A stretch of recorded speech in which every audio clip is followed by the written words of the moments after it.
Good morning, everyone. So today I wanted to talk about why do most businesses fail? And this is a very, very simple concept that really just requires you to understand some third grade math, and that is adding and subtraction, right? A lot of people say a savings account is useless because you don't really earn a lot of interest unless you have a high savings account. And even then, in good times, it can be as low as 1%, right? So, a savings account is a bad place to store your money, according to a lot of people. But I always use this analogy because I have people from all around the world that ask me questions about why it's so difficult to start a business. And as a manager, as someone who has managed fast food restaurants, and I understand the overhead cost that comes with the property taxes, the building lease, the light bill, the internet bill, the inventory, food, paper, everything that goes into that, managing labor and everything else. You get to understand quickly that you cannot simply take all the profits from the business and then assume that that is your profits to be spending willy-nilly. You have to take some of that and separate it for the cost of operations. A lot of people don't really understand the cost of operations, especially when it comes to the real estate side. If you own properties and things like that, the cost of operations isn't always as apparent as one might think, because you might not have maintenance issues for the first 5 years, but then after that, you have maintenance issues every single year onward, or none, right? It's very sporadic. You have to understand what type of property you're getting into, what type of business you're running, right? Roof repairs, other damages, all these things that can occur. You really don't understand how taxing that can be. A roof can cost you 5 to 20,000. A new furnace and HVAC system might cost you 2 to 5,000. To renovate the basement and to add sump pumps and all these things. Right now, to renovate my basement is going to cost me 25 to 40,000. And so, if you take all of your profits and assume that it is solely profits, you'll run into issues when you do have those repairs, when you do have the maintenance, and then you see a lot of bad property owners selling their homes as is, selling their homes with less than desirable circumstances. And a lot of the time, even if you're selling as is, it's truly not a profit, because if it was in good condition, if you had been putting money into it, you would have been able to sell it for way more, rather than reducing the price in order to get out of it. So a lot of the times you'll see people living their best life while owning the property and then selling it for the bare minimum just to get their money out of the deal. And so that's not great property management. That's not a great management style. That is not what you want to be doing. And so a quick example that I typically go over is, one, you have to work in order to get money to begin with, right? So let's say you work for a company and after 1 year you earn $10, right? That $10 you use to buy $5 worth of goods.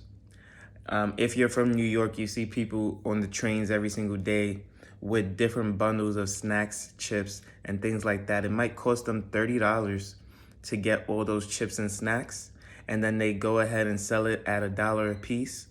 And by the time they're done selling their 60-pack of chips and snacks, they've made $60.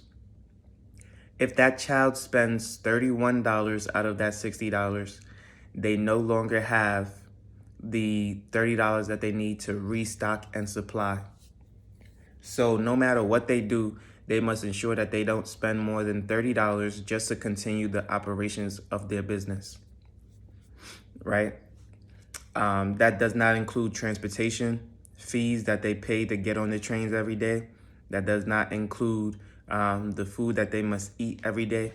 So Taking that into account, you must understand, what am I able to afford on my budget? Am I able to afford 3 McChickens every single day and eat that dollar meal? Well, guess what? That depends on how much you're able to sell of your product every single day. Because if you eat 3 McChickens a day, that means every 10 days you need to have enough money to resupply yourself. In fact, it must be sooner than 10 days because you have to pay for transportation to get to the train in order to sell your product. With that being said, in 10 days, you would run through $3 worth of dollar meal sandwiches, right? So if you're eating every single day, if you're getting on a train every single day, let's say the train costs $1 per day, which it costs more than that, but let's say it costs $1 per day. That means you would be spending $4 a day. Understanding that you can only spend $30 before you have to restock and supply. How many days do you have in which you can continue to sell your product before you need to sell it all and restock? That's basically the overhead cost of that small business. So let's say you're able to sell your product every 2 to 3 days.